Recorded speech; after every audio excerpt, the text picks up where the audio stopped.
Swayam Vishnupad Paramahamsa Parivrajaga Acharya Soter Srimad. His Divine Grace, Acharya Bhaktivedanta Swami Srila Prabhupada Ki.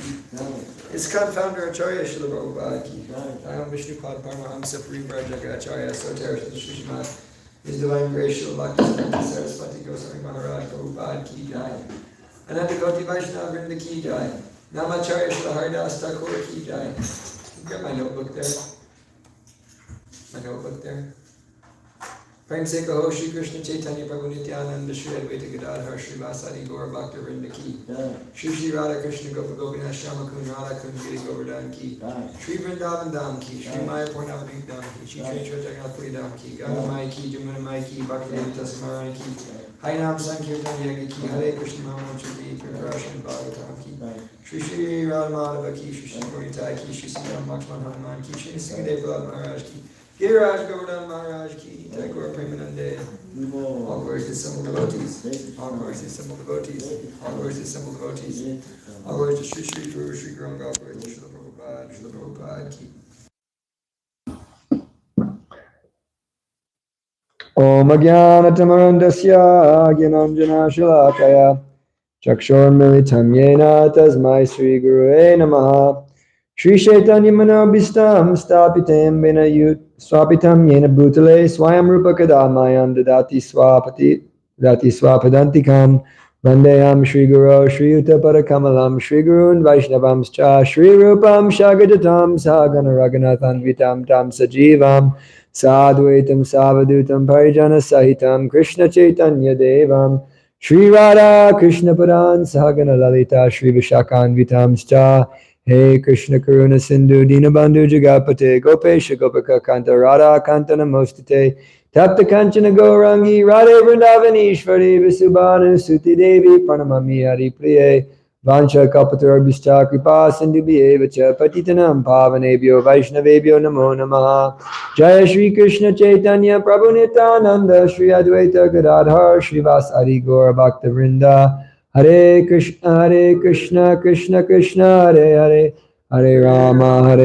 Rama Rama, Hare Hare.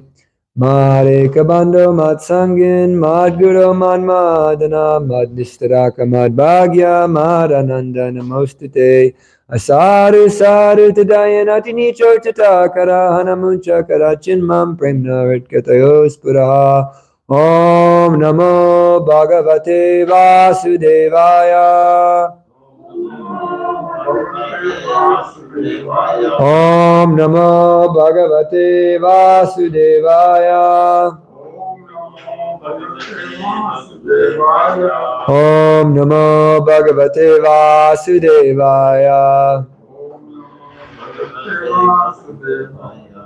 Narayanam Namaskritam Naram Chaiva Narottamam Devyam Saraswatim Vyasam Tato Jayam Vidirayat Nasta Prayeshu Bhadreshu Nityam Bhagavata Sevaya Bhagavate Uttama Shloke Bhaktir Babadina Ishtaki. Hare Krishna, everybody.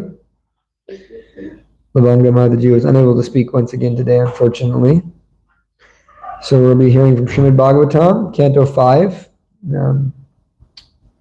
Creative Impetus, right? Creative impetus.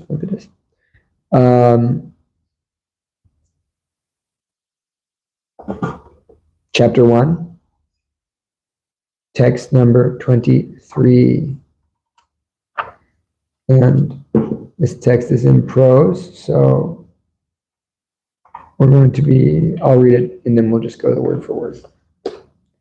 Iti havavasa jagati patir ishvare chayadini vishita karmadi karo kila jagad bandha dvamasana pranubhavasya bhagavata ari purushashyangri yagalana varta dhyananubhavena parirandita kshakshya shayo varatopi manavardhano Mahatam Mahitalam Anusha Shasha.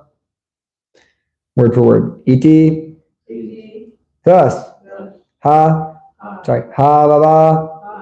Indeed. Saha. E. Jagati Pati. The Emperor of the whole universe. Ishvara Ishchaya. By the order of the Supreme Personality of Godhead.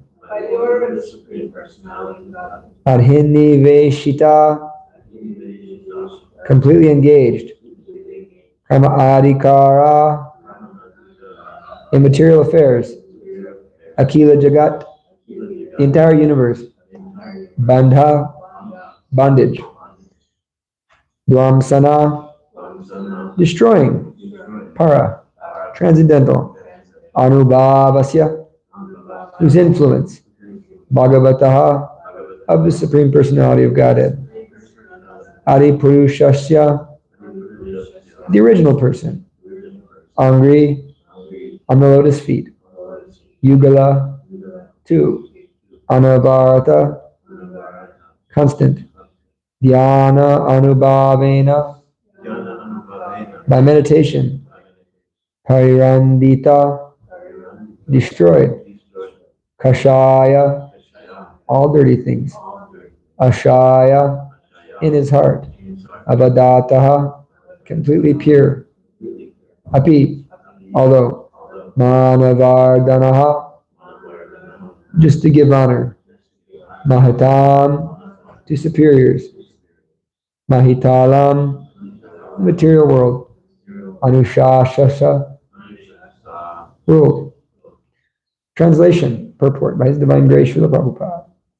Following the order of the Supreme Personality of Godhead, Maharaj Priyavrata fully engaged in worldly affairs, yet he always thought of the lotus feet of the Lord, which are the cause of liberation from all material attachment. Although Priyavrata Maharaj was completely freed from all material contamination, he ruled the material world just to honor the order of his superiors.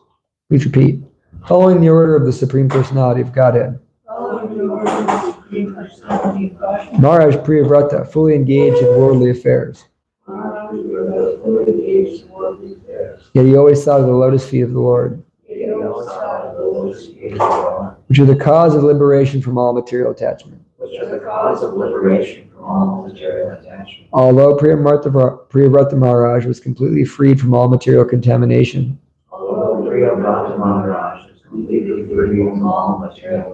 he ruled the material world just to honor the orders of his superiors. Srila Prabhupada's purport.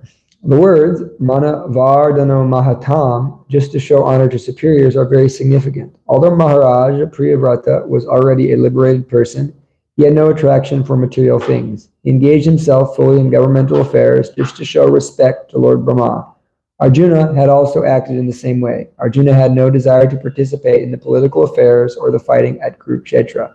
But in order to do so by the Supreme Lord, Krishna, he executed those duties very nicely. One who always thinks of the lotus feet of the Lord is certainly above all the contamination of the material world, as stated in the Bhagavad Gita. Yoginam api sarvesham madgitenantaratmana sharavan bhajate yomam same yuktam mataha. Of all yogis, he who always abides in me with great faith, worshiping me in transcendental loving service, is the most intimately united with me in yoga and is the highest of all. Maharaj Priyavrata, therefore, was a liberated person and was among the highest of yogis, yet superficially he became the emperor of the universe in accordance with the order of Lord Brahma. Showing respect to his superior in this way was another of his extraordinary qualifications, as stated in Bhagavatam 16, 17, 28. Narayana Paras 6, 17, 28.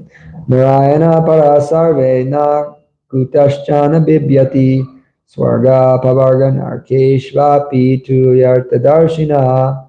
A devotee who is actually advanced is not afraid of anything, provided he has the opportunity to execute the order of the Supreme Personality of Godhead. This is the proper explanation of why Priyavrata engaged in worldly affairs, although he was a liberated person.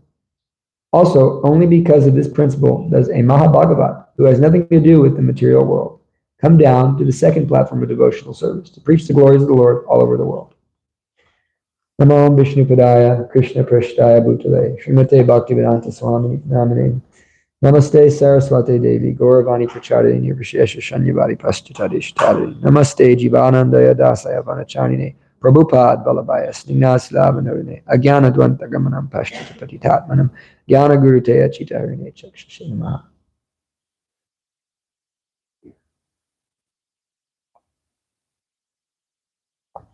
We're hearing about the only way to deal with the material world And Maharaj Priyavrata is an example of how a person can deal with the material world. There's really no other way to deal with it, because otherwise we're going to be entangled in the modes. And it really comes down to our behavior. What is our impetus for acting? And this is actually what this whole canto is about, or why are living beings acting a certain way? Well, it's not actually what this whole canto is about. It's kind of interesting that they call this canto the creative impetus, because the canto more associated with that is seventh canto. Why are living entities doing things they do? But there's an impetus for action. This is atra sarga visargasta stanam poshanam uttayaha. Uttayaha means why are living entities act in certain ways. And that's especially demonstrated in the seventh canto when you hear about why is Hiranyakashipu doing what he's doing and why is Prahlad Maharaj doing what he's doing. The impetus for action for a devotee is different for the impetus for action for a non-devotee, for a demon. So this canto primarily deals with actually sthanam, the planetary situation in the universe. But every canto has all 10 topics of the Srimad Bhagavatam.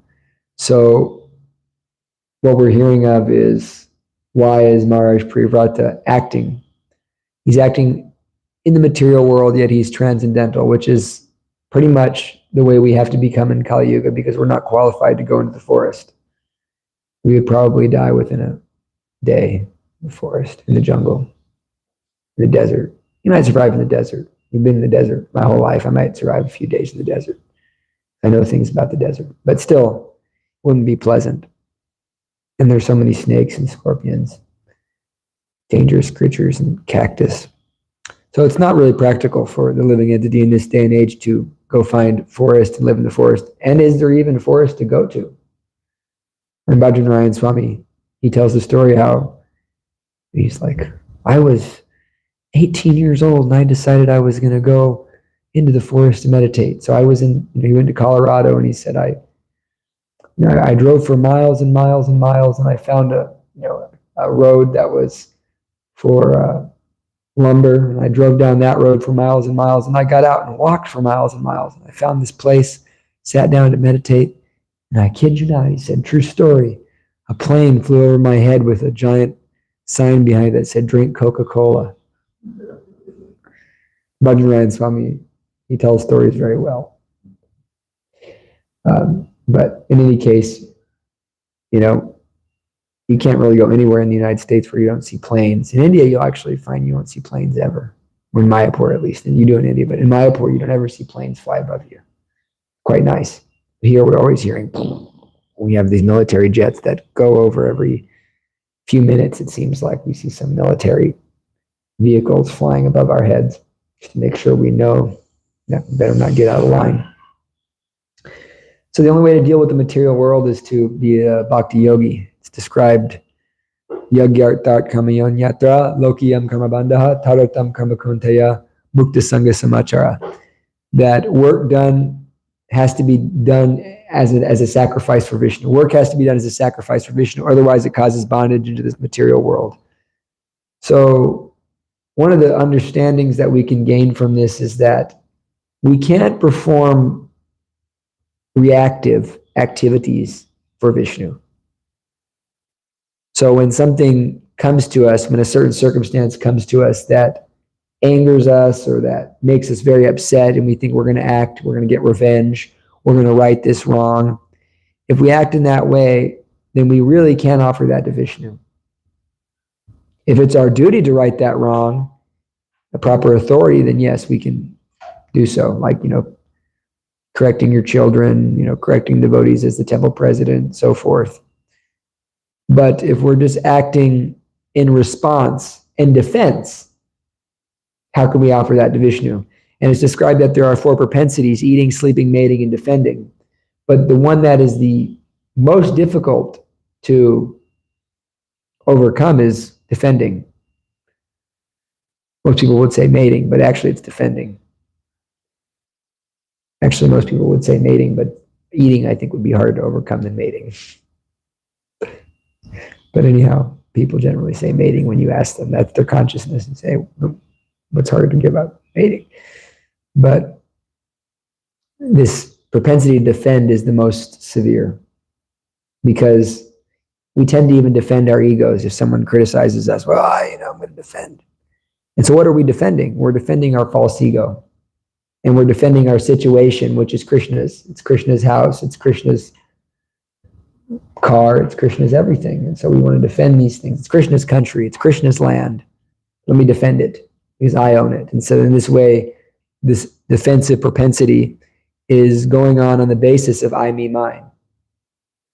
There are proper times to defend, as described in the Bhagavad Gita, when there is a genuine aggressor. Someone who's trying to burn your house, someone who's trying to take your wife, someone who's attacking with deadly weapons, someone who's bringing poison, etc. In those circumstances, defense is viable. Otherwise, as devotees, we just don't defend. Hare Krishna Prabhu. Is that what you think? Okay. Who am I to defend? And Parameshwara Prabhu was bringing this point up a lot in our personal conversations. He was saying this sense of being anything but humble and meek is not surrender to Krishna. That's not surrender. Humility and meekness is one of the 6 symptoms of surrender. And so when we accept the 6 symptoms of surrender, which are first and foremost to accept which is favorable and reject which is unfavorable for our development in bhakti, that automatically starts to make us humble. Now we're accepting what's favorable. And so we have to kind of push ourselves to reject what's unfavorable. And that is a humiliating kind of situation, or a humbling situation, I'll say, because when we're rejecting that which is unfavorable, it's showing us what we're actually attracted to. And it takes a lot of courage. Krishna says, Masuchaha, means take courage and surrender to me. Do not fear. But there's a lot of fear involved for the conditioned soul when we're going through this process of surrendering. Because there's so many things that are favorable that seem hard, and there's so many things that are unfavorable that seem fun and seem quite necessary. Am I wrong? So many things that, I need to secure money, I need to secure a situation, I need to secure stability, which is all based in fear, because there's no stability in this material world. So it takes courage. Then Krishna says, accept me as your only maintainer.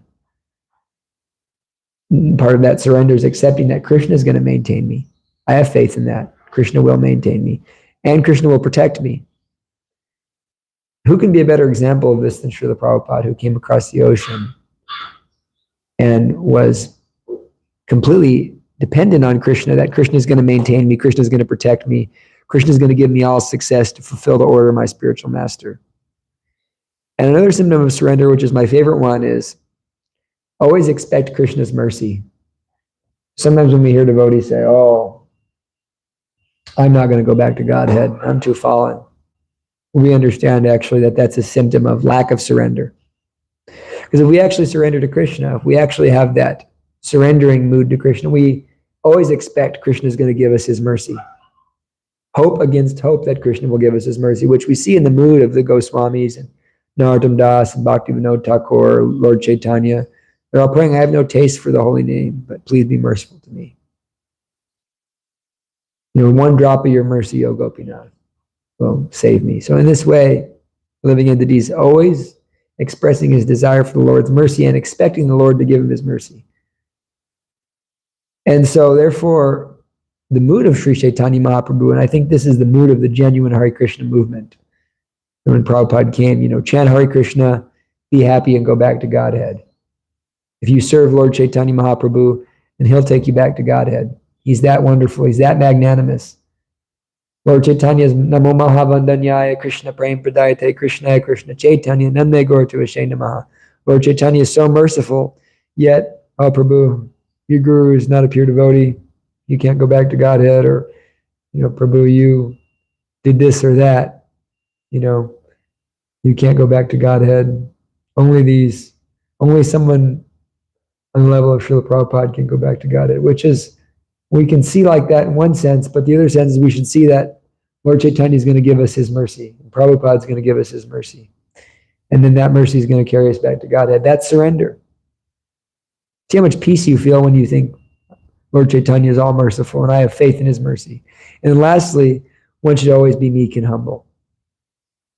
Meek and humble means that I am not trying to fight the onslaught of material embarrassment, which is always going to come upon me in the material world. It's actually an onslaught of material embarrassment. Because we're spirit souls, we're part and parcel of Krishna. We think we should be capable, but we're not. And we always make mistakes. We always do things imperfectly, and we have all these nasty propensities. And we've come to this material world. And so a devotee is always meek and humble. So in this way, one can give up this propensity to defend. They can give up this propensity to defend themselves. And so thus creating a behavior, a situation by which one can act in the material world but not be affected. And so that really only works when we're acting under the order of Krishna. So Krishna says, Tasmat sarveshu kaleshu mam anusmara mudyacha maya pritamano budhir mame vasyasya shamshaya. He says, just perform your prescribed duty while at the same time remembering me in the form of Krishna. With your mind and intelligence fixed on me, surely you will attain me. So by performing whatever we have to do in the material world, but remaining fixed on Krishna, we remain transcendental. And the purport of that verse is very nice. Prabhupada gives a very beautiful purport at verses 8-7, Bhagavad Gita 8-7.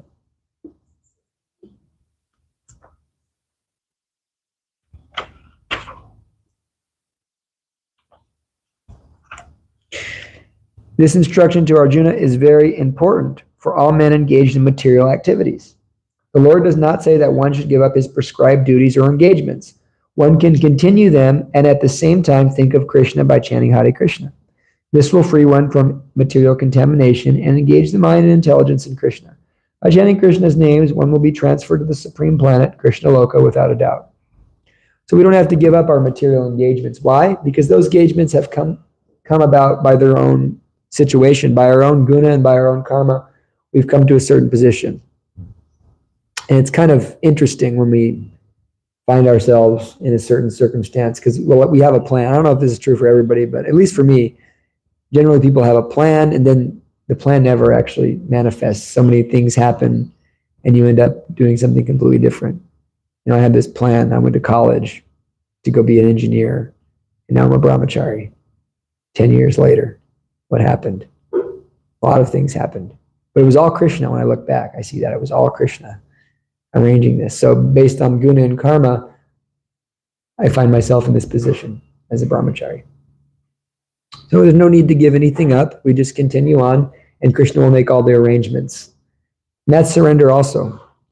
So therefore, when we look at Maharaj Priyavrata's position, we can't really compare ourselves, because it says Maharaj Priyavrata was fully engaged in worldly affairs, yet he always thought of lotus feet of the Lord, which are the cause of liberation from all material attachment. Although Maharaj Priyavrata was completely freed from all material contamination.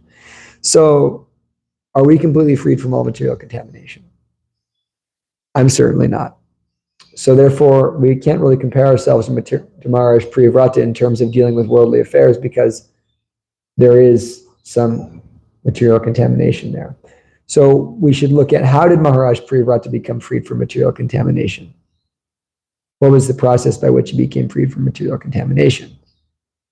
The process was performing devotional service. So therefore, Lord Rishabhdev will say in this canto 5.5.1, Nayam deo deya bhajam niloke kastan kamanarate vidbhujam ye tapo devyam putraka yena satvam shudyad yasmin brahma sokyam tvanantam. That tapo divyam putraka yena satvam, one should perform tapo divyam, divine austerity, by which one can achieve brahma sokyam tvanantam, become purified in heart and achieve brahma sokyam tvanantam, spiritual happiness, which is never ending and always increasing. So therefore, there's a necessity for performing spiritual practices, and Prabhupada translates this tapo divyam especially to devotional service. So it's the process of devotional service that actually cleanses the heart and frees us from material contamination. And we can see that practically. Although it's a big process, we can see it practically in terms of general life. We see people that come to the temple, they have all anarthas. Generally, they're breaking all 4 regulative principles when they come to the temple. We say, chant Hare Krishna, take prasad. And they start chanting Hare Krishna. And they start taking prasad. And then they think, maybe I'll try to become a vegetarian. And so they start giving up meat. We don't tell them, you got to give it all up. We say, okay, just become vegetarian. So they're eating all kinds of pizza and they're eating all kinds of garlic and mushrooms. So I keep chanting Hare Krishna. They say, actually, maybe you should give up the garlic. Maybe you should give up the mushrooms. Okay. And they start, I really like this prasad. I really like this. So sometimes we see they just start coming to Govindas for every meal. Like Nitai Naranjana, he started just coming to Govindas every meal. Because this is good. So they start taking prasad. And then you think, well, maybe you should, consider giving up intoxication. You tell them, maybe you should consider, stopping the smoking weed. So, okay, maybe I'll try. And so they try and they struggle a little bit, but increase your chanting and it'll be easier. So they increase their chanting and then in time, yeah, Prabhu, I'm not smoking weed anymore. Good. And you have a girlfriend. Well, Krishna will handle that one usually. It's usually what happens. Once you stop smoking weed and become a vegetarian, usually the girlfriend falls off too. It's usually the process. Am I wrong? Very rarely do they come together and stay. So, or Mataji, whatever one's unfavorable, just usually falls off. And so then most of the time people don't usually gamble. I mean, I have gambling addicts in my family who are actually genuine gambling addicts. But I don't see that in my generation. I don't know anybody in my generation who gambled. Maybe they'll get a lottery ticket once in a while, but I've actually known people who would go to the casino and they would forget to drink water and have to be hospitalized because they were just so engaged, so obsessed with gambling. And they would go every single day to the casino. And so I've known at least 2 or 3 people like that. My great-grandma actually was severely addicted to gambling. But, she like worked when she got old, she's like, all right, now it's retirement, means casino. And so she gambled like millions of dollars away in her up to her 80s. I mean, she would go to the casino 85 years old. She would stay there like 6 hours. And I love the lady, but she really was addicted to gambling. I mean, she used to just let me just, if I can't even go to the casino, I'll play, online games. She just needed to gamble. She loved it. But that's rare.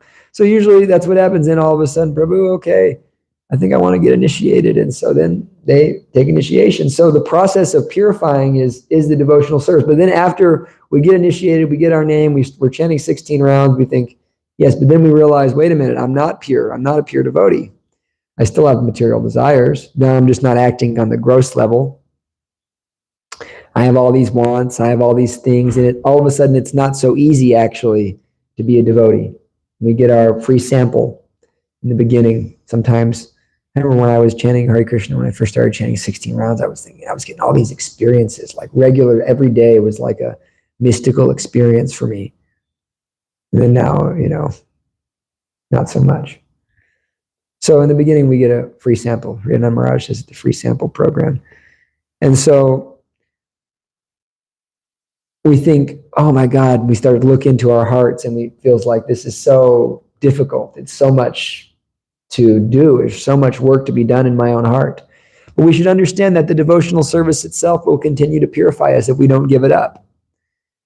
Therefore, we may have to engage in material activities in certain ways. And the material activities basically constitute the varnashram system. Grihastha, brahmachari, sannyas, Vanaprastha, those are material situations in which one can work through material desires.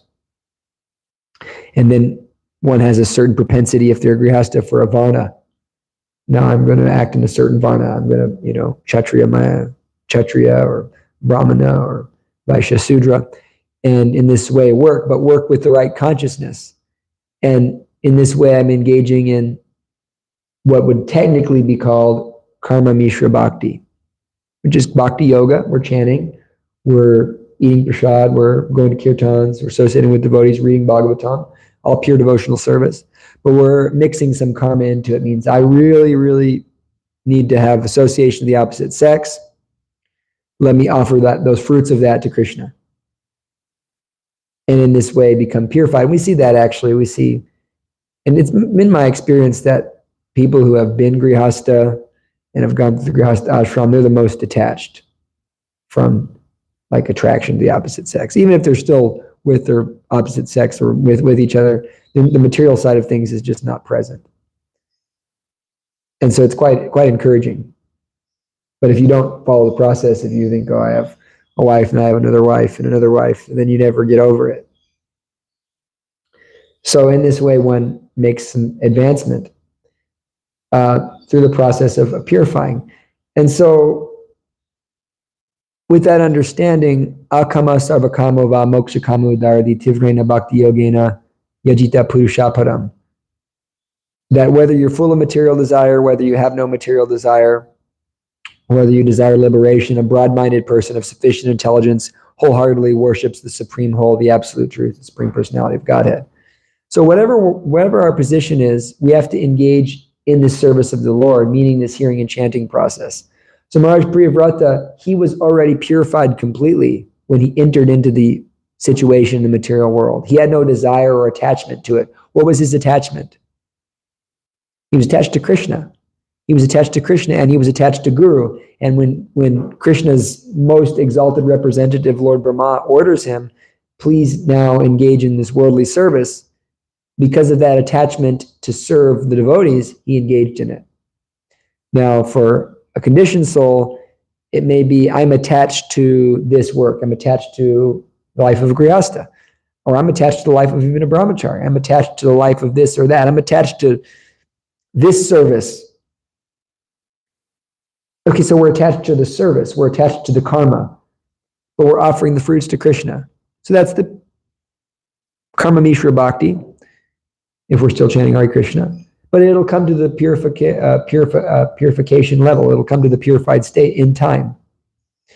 And so it's encouraging. Sometimes we think that, oh, as initiated devotees, we think, oh, this is so difficult, I have so many anarthas. But Krishna says, even if one is sudarachar, but they're engaged in devotional service, he'll deliver them. What to speak of someone who is seriously wants to become a pure devotee? We should have that desire. We want to become pure devotees, don't we? So if we have that desire and we engage nicely in the process, following nicely, then even if we have some, little teeny material desires, if they're in the context of what Prabhupada's given us, 4 regulative principles, 16 rounds, they're in that context, Krishna says they'll quickly become righteous and attain lasting peace. And I've known devotees I've seen really deep struggling, like extremely bad struggling, almost to the point where they're becoming suicidal. And then, I'm thinking, I don't know what to do. I've been trying to help this devotee for so many years. Then Krishna arranges it that he arranges a situation where now they're thriving. And I'm seeing, wow, they're thriving and they're reading and they're making so much progress. And so I can see how Krishna is arranging it.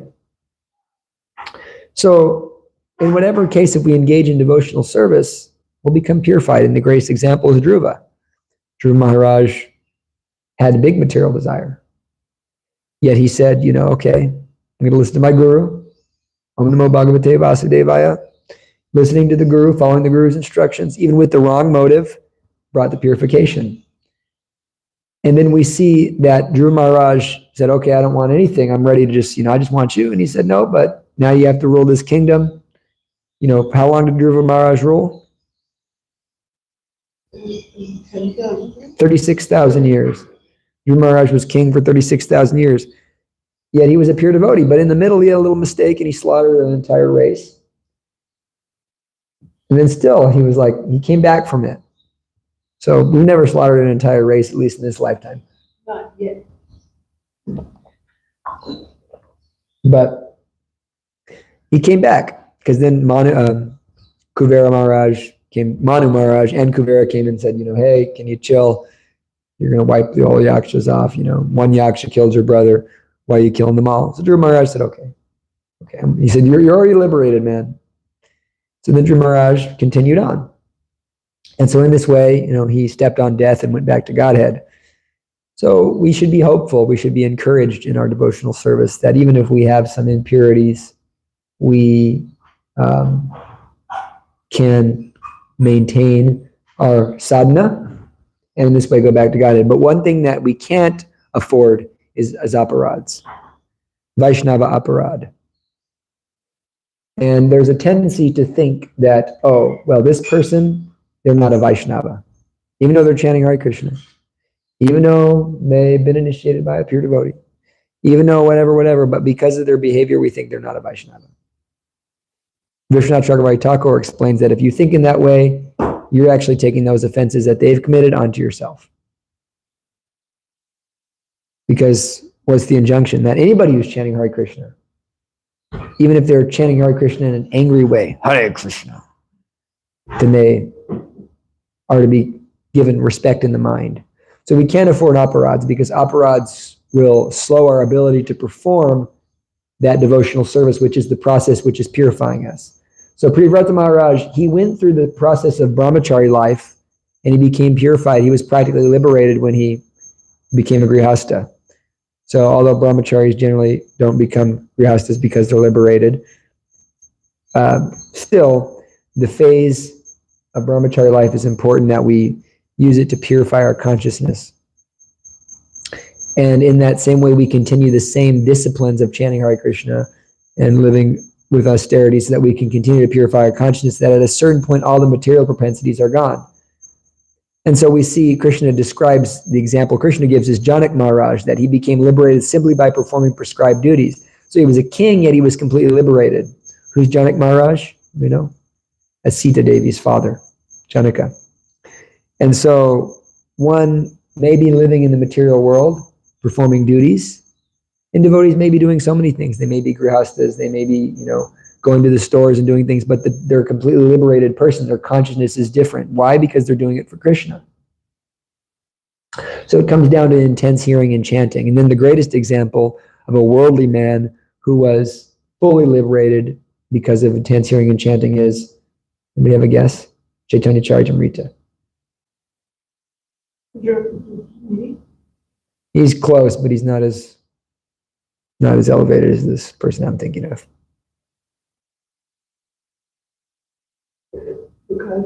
Ramananda Roy. Ramananda Roy was so advanced in Krishna consciousness that he was always internally thinking of himself as a gopi. And of course, different devotees came to Lord Chaitanya and they asked, you know, about Krishna, and Krishna said, Lord Chaitanya said, go see Ramananda Roy. So the devotee came to Ramananda Roy, and what was Ramananda Roy doing? He was hand-bathing naked girls. And it's described that Ramananda Roy was actually thinking that their bodies were just stone. Because internally he was serving the Devi Dasis, which are the servants of Lord Jagannath. But internally he's a gopi. He's Vishaka Shaki. Internally. And so he's so absorbed in his devotional service that he's completely unfazed by this activity of hand-bathing these girls. And Lord Chaitanya says, you know, I become disturbed by seeing even a mannequin. So no one in this world can imitate Ramananda Roy, but the point is that Ramananda Roy was actually a Sudra, and he was in one sense a worldly man.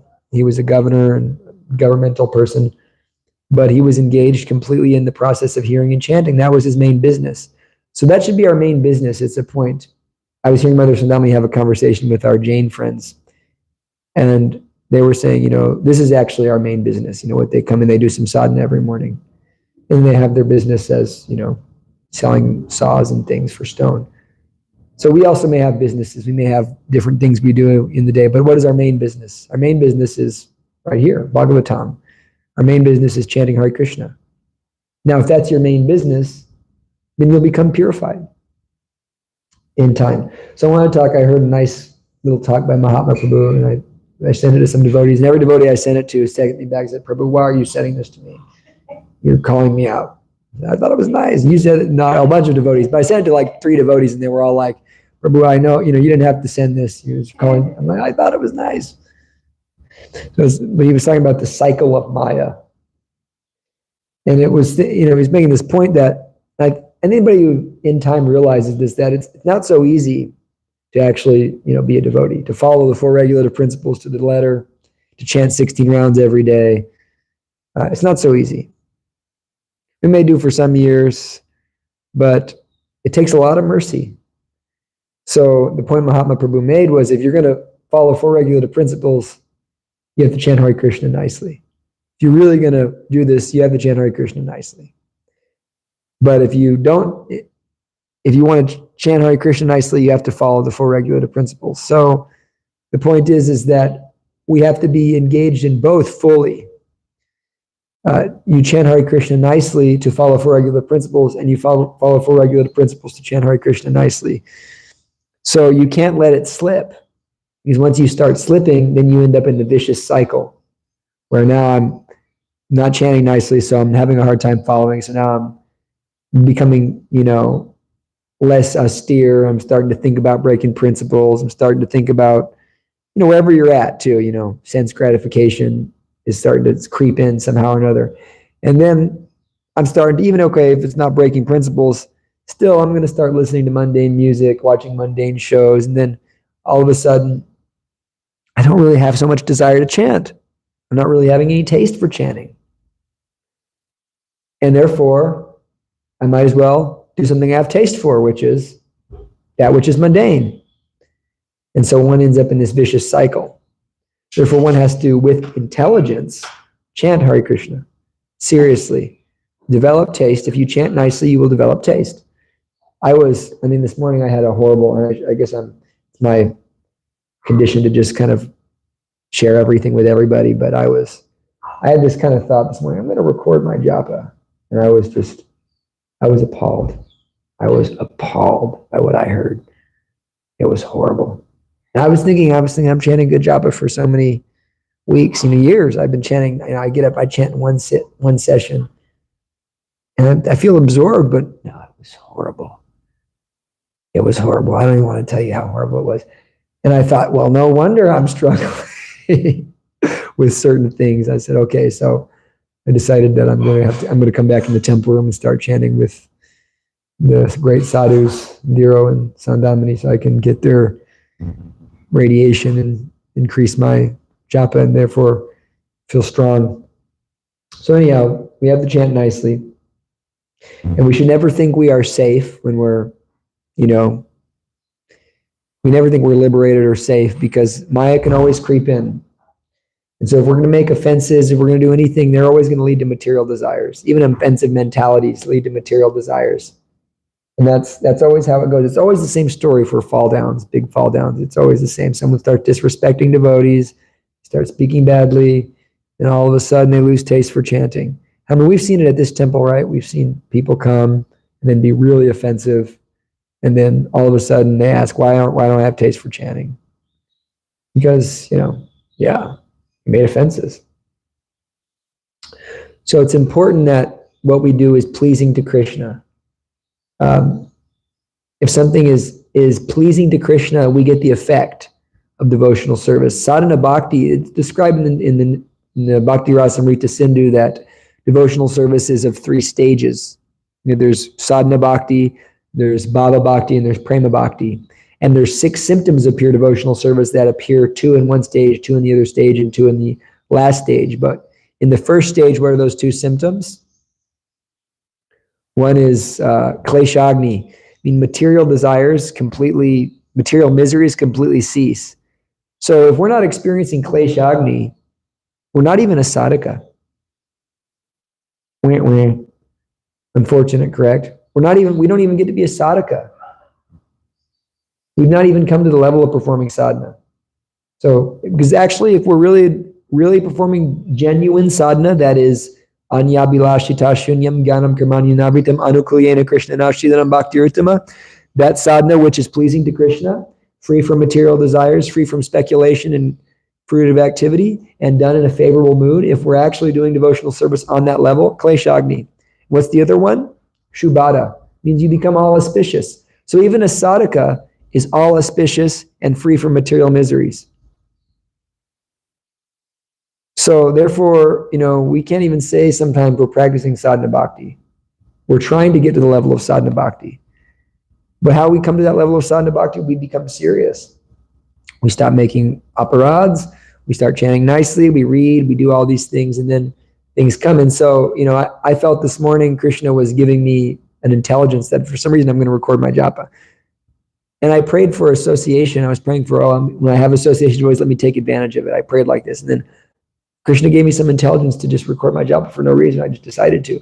But I realized, Krishna's correcting me. He's giving me intelligence to see that, there's a big hole in my sadhana here. Let me correct it. Let me get back on course so that, we can feel like strong. And so, and I was thinking, wow, this is so much mercy I'm getting right now.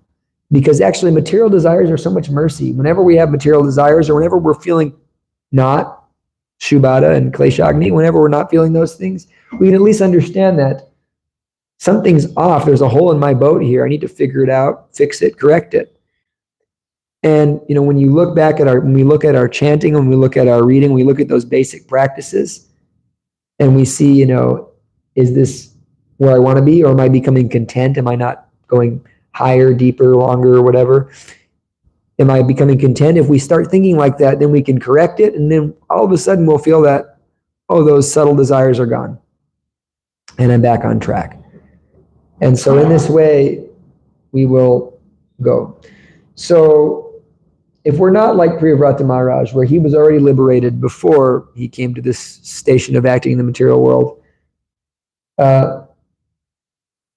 how to be in the material world but not of the material world if we are. So the idea is that, okay, we have to go through certain material circumstances. First off, admitting, 12-step program, I have a problem. I'm addicted to Maya.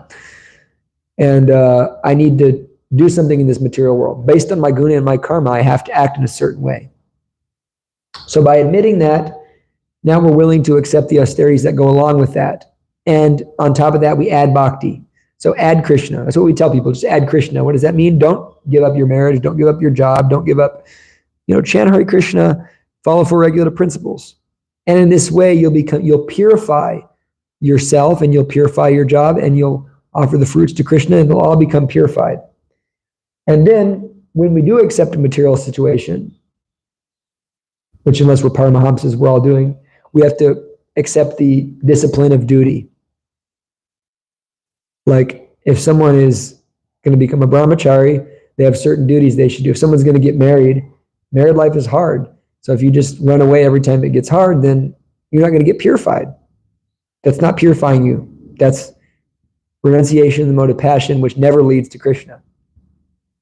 So if we try to avoid responsibility, then in this way we can't become purified. So we have to do our duty in a detached way by maintaining our sadhana, always thinking of Krishna. And in this way, we become purified. We become like a lotus. And we become unaffected by those activities in the material world. Because there's going to be so many changes, so many challenges, so many ups and downs. But it's all Krishna. And so we should expect that if we want to go deeper to Krishna, Krishna is going to give us the pains and the miseries to purify us. So in that way, we can follow in the footsteps of Maharaj Priyavrata, not imitate. He was already liberated when he became, in the material world.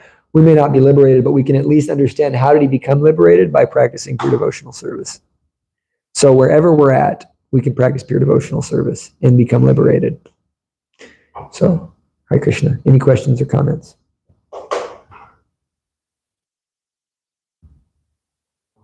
Chandrika Sarvakanti, Devi Dasi, always asking nice questions. So when we're chanting, and like you say, sometimes at the beginning of, you feel the connection with Krishna and everything, and your japa is just amazing, and you feel like mystical and everything. Like you say, sometimes then it can get to the stage where it seems dreary. So it's almost like it's changed from this spiritual experience to like a mundane routine. And the same thing can happen like with devotional service, like you're doing some devotional service and you're excited about it because you feel it's coming from Krishna and everything. And then that also can turn into like a material, mundane situation. So in those situations, you know, we don't just do nothing and go like, okay, I'm just going to keep doing it in mundane. We've got to ignite again that spiritual connection, because, you know, like they say, like when people come together, you know, there's the beginning experience, you know, but why should that end? It ends because we start turning things into a mundane instead of keeping the fire lit within us. So I guess my question is, keep it, you know, making sure that when we're doing devotional service, if it starts going mundane, that we shouldn't just fall down and think, okay, I'm not going to do nothing. We're still alive inside, and that presence is still there. And so now we may be asking Krishna, please show me or guide me how I can preserve or keep that experience alive. And I want to elaborate.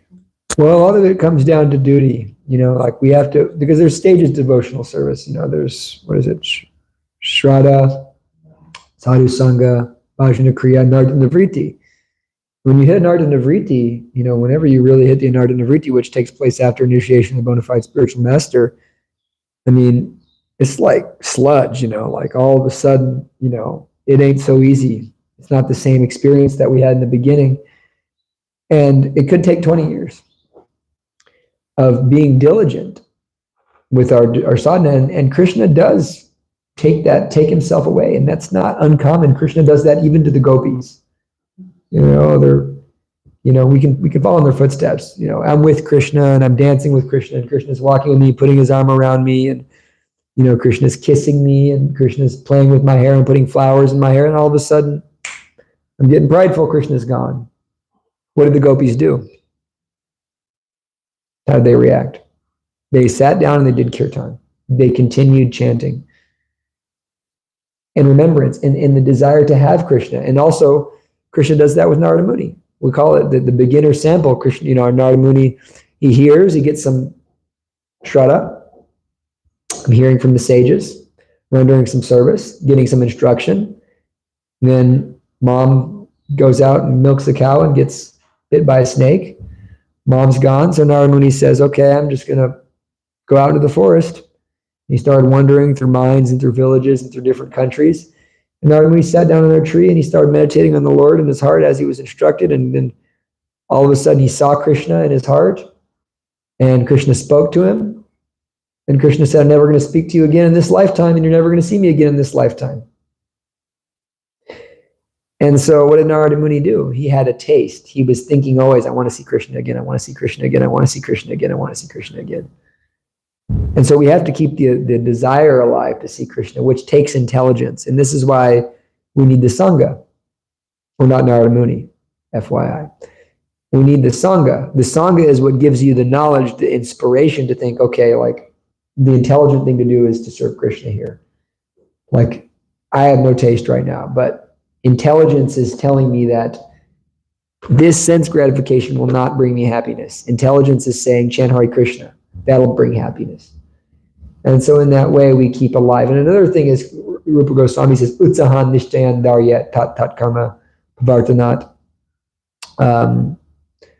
janasangas sangatrigat satovrate sadviram priti sadvir bhakti prasidati. That there's 6 things that we do that are favorable. First is enthusiasm. Enthusiasm is being filled with God and Theos, but also Prabhupada translates to endeavoring with intelligence to serve the spiritual master and Krishna.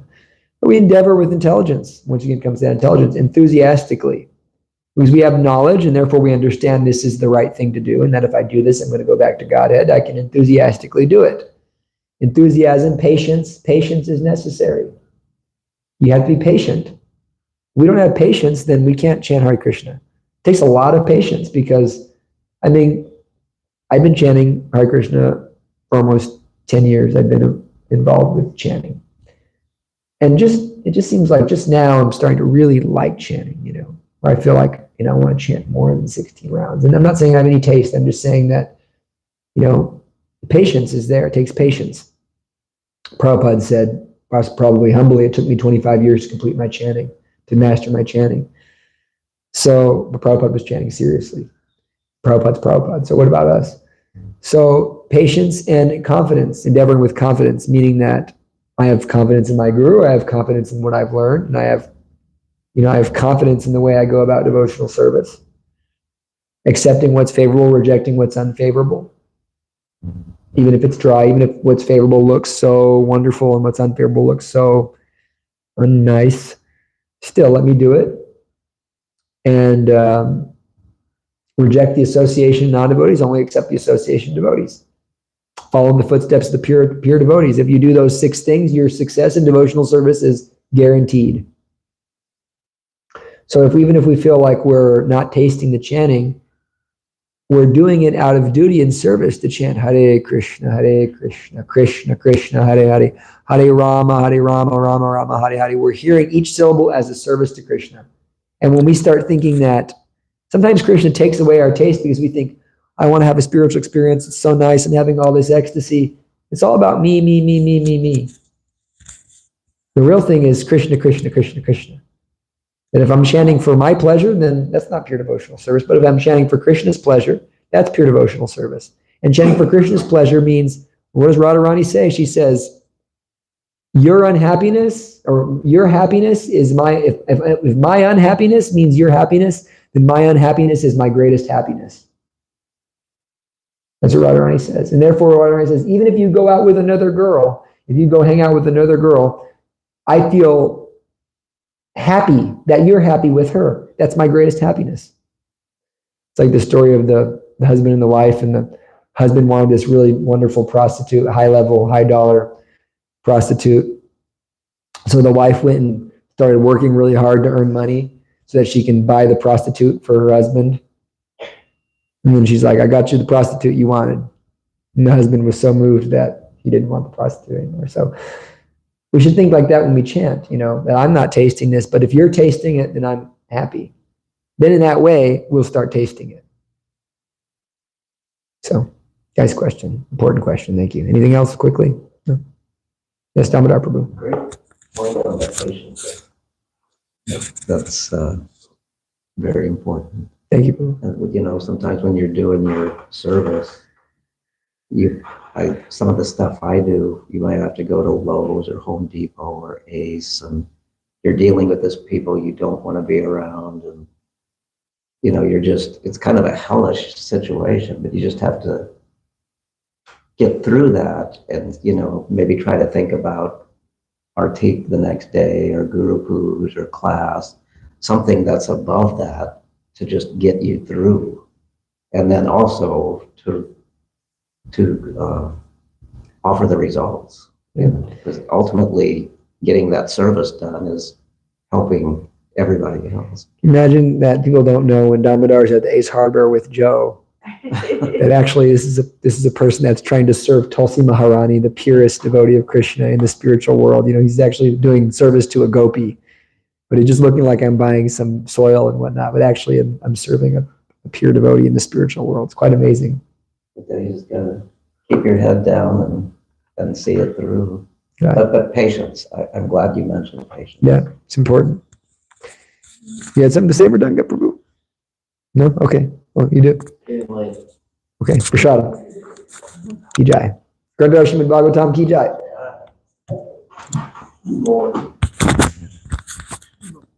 Are you feeling better, Ishwar Puri? Are you feeling better?